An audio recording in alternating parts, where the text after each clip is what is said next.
শিক্ষার্থী বন্ধুরা, ভিডিও টিউটোরিয়ালের এই পর্বে তোমাদের স্বাগত জানাচ্ছি।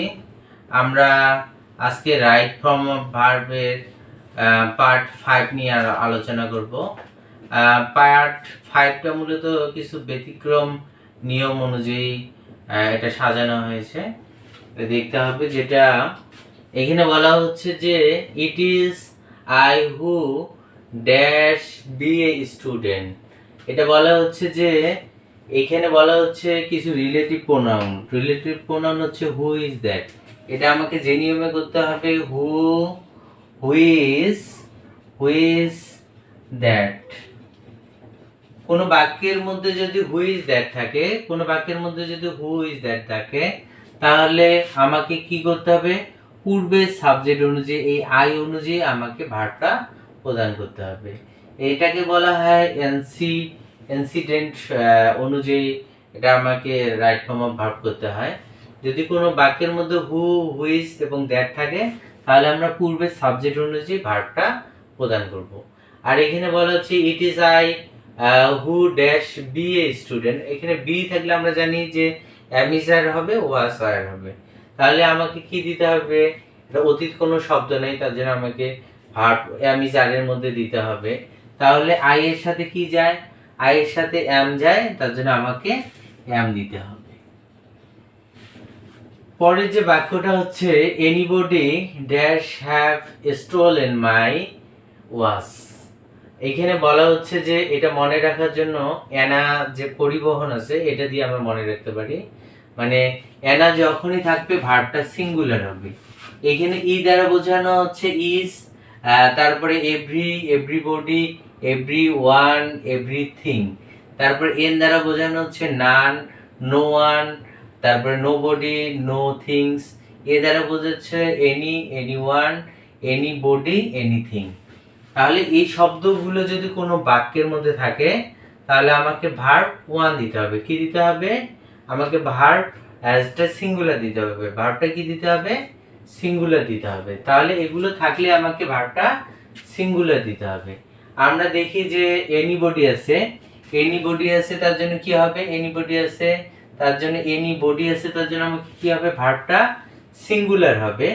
আমরা মনে রাখবো যে যদি পরীক্ষার মধ্যে হ্যাভ হ্যাজ থাকে, হ্যাভ এবং হ্যাজ থাকে, তারপর হচ্ছে এম, ইজ, আর থাকে, তারপর হচ্ছে ওয়াজ, ওয়্যার, এগুলো যদি থাকে, তাহলে আমরা সিঙ্গুলার আমরা কিভাবে নির্ণয় করব, এখানে যে এস আছে, এই এস থাকলেই হচ্ছে সিঙ্গুলার হবে। এখানে ইজ এর এস আছে, তার জন্য সিঙ্গুলার হবে।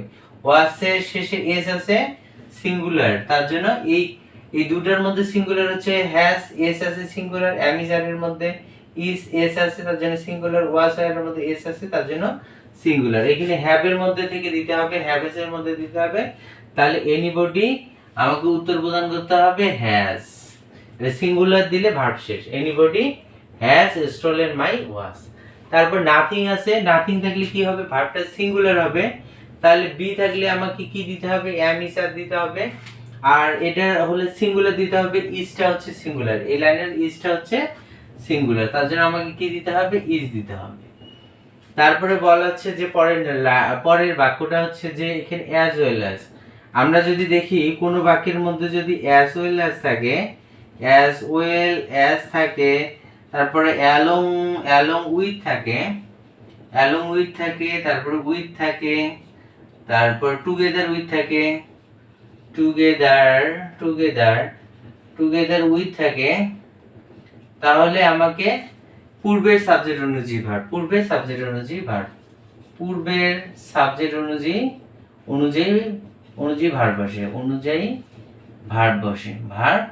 বসে। তাহলে এগুলো যদি থাকে as well as, along with, together with এগুলো থাকে, তাহলে আমাকে পূর্বের সাবজেক্ট অনুযায়ী ভার্ব দিতে হবে। এখানে হি একটা সাবজেক্ট, হিজ টু ব্রাদার্স একটা সাবজেক্ট, তার জন্য টু ব্রাদার্স একটা সাবজেক্ট।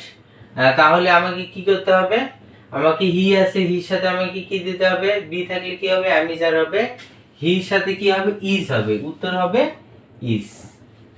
তারপরে বলা হচ্ছে যে এখানে আইদার অর এবং নাইদার নর, নট অনলি বাট অলসো এগুলো যদি থাকে, এটা যেমন আমাদের পূর্বে সাবজেক্ট অনুযায়ী প্রথমে সাবজেক্ট অনুযায়ী ভার্ব দিতে হয়, এটা পরের সাবজেক্ট অনুযায়ী ভার্ব দিতে। এটার নিয়মটা হচ্ছে যদি আইদার অর থাকে, আইদার অর থাকে, নাইদার, নাইদার, নাইদার নর, নর, তারপর হচ্ছে not only, not only, only dot dot dot, but also, but also এগুলো যদি থাকে তাহলে আমাকে পরের সাবজেক্ট অনুযায়ী ভার্ব দিতে হবে। এখানে আইদার রহিম আছে অর হচ্ছে দে আছে, তাহলে আমাকে দে অনুযায়ী আমাকে ভার্বটা প্রদান করতে হবে। তাহলে রহিমের সাথে অনুযায়ী ভার্ব প্রদান করা যাবে না, দের সাথে কি হবে, আর হবে, তার জন্য আর দিয়ে আমাকে শেষ করতে হবে। এইখানে পরের বাক্য যে বলা হচ্ছে যে the headmaster and the secretary B present at the last meeting. এইখানে অতীত অতীত শব্দ যোগ করা আছে, তার জন্য এখানে বি হলে আমাকে অ্যামিসার না করে আমাকে ওয়াজার প্রদান করতে হবে। আর এখানে আমরা জানি যে অ্যান্ড দ্বারা যদি দুটা সাবজেক্ট যুক্ত হয় পরের ভার্বটা কি হয়, প্লুরাল হয়। এইখানে বলা হচ্ছে যে যদি অ্যান্ড দ্বারা যুক্ত, এখানে আর্টিকেল একটা, এখানে আর্টিকেল প্রদান করা নেই।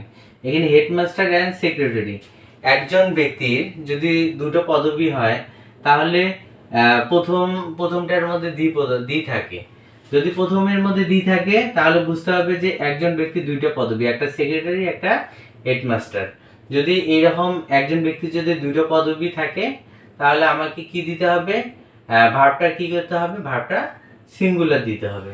তাহলে আমাকে বি আছে, বি থাকলে আমাকে অ্যামিসার দিতে হবে, প্রেজেন্ট টেন্স হলে, পাস্ট টেন্স হলে ওয়াজ দিতে হবে, পাস্ট দেওয়া আছে তার জন্য এখানে কি হবে, ওয়াজ হবে। The headmaster and the secretary was present at the meeting. আর এখানে বলা হচ্ছে যে অ্যান্ড দ্বারা যুক্ত আছে দুটো পদবি, একটা হচ্ছে সেক্রেটারি একটা হেডমাস্টার, দুটোর সামনে কি আছে, দি দেওয়া আছে, তাহলে বোঝা যাবে যে এটা আলাদা ব্যক্তি। একজন ব্যক্তির দুটো গুণ এর আগেটা ছিল, কিন্তু এটার মধ্যে আলাদা, একজন হচ্ছে হেডমাস্টার একজন হচ্ছে secretary. B present at that meeting, যদি দুটো আর্টিকেল থাকে তাহলে আমাকে কি করতে হবে, ভার্বটা প্লুরাল দিতে হবে।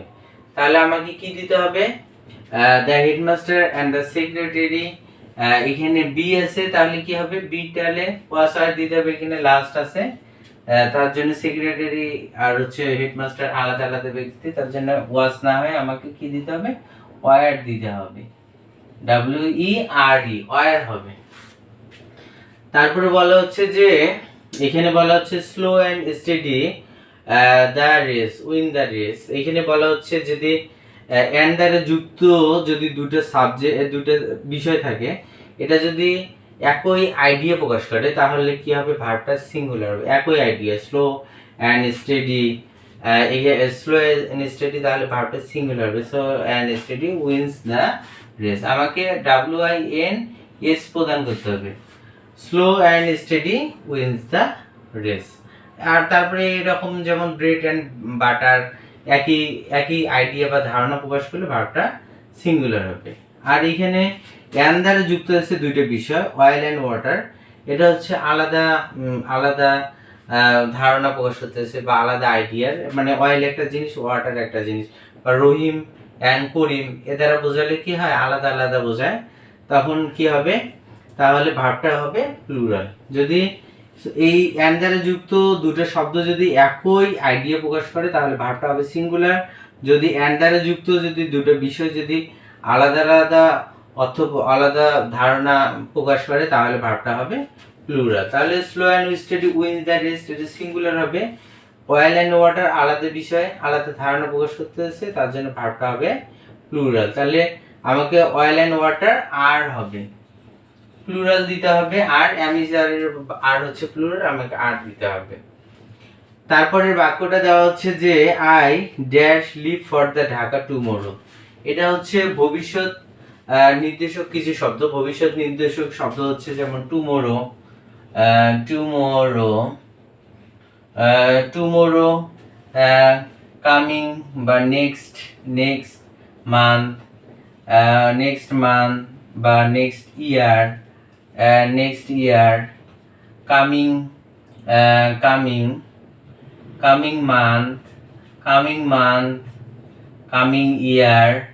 আর ভবিষ্যৎ কোনো সাল যদি দেওয়া থাকে, বলে আর এটা হচ্ছে 25 সাল, আমি যদি 27 বা 28 সাল লিখি তাহলে বোঝাবে এটা বাক্যটা হচ্ছে অতীত। তাহলে আমি যদি 28 সাল দিই 2028, এগুলো সবগুলো হচ্ছে, এগুলো দ্বারা কি বোঝানো হচ্ছে? ভবিষ্যৎ বোঝানো হচ্ছে, ভবিষ্যৎ।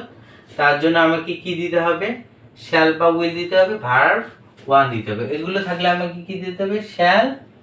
শ্যাল অবলিক উইল হবে, তারপর আমাকে ভার্ব প্লাস ভার্ব 1 দিতে হবে। তাহলে tomorrow, next month, next week, তারপরে যদি কামিং মান্থ বা কামিং ইয়ার বা ভবিষ্যৎ কোনো যদি সাল দেওয়া থাকে, তাহলে ভবিষ্যতের যদি কোনো সাল দেওয়া থাকে তাহলে শ্যাল উইল প্লাস ভার্ব 1 দিতে হবে।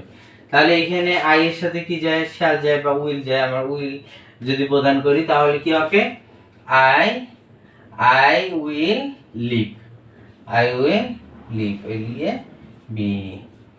এটা আমাকে উত্তর প্রদান করতে হবে, হচ্ছে বলে I will leave for Dhaka tomorrow.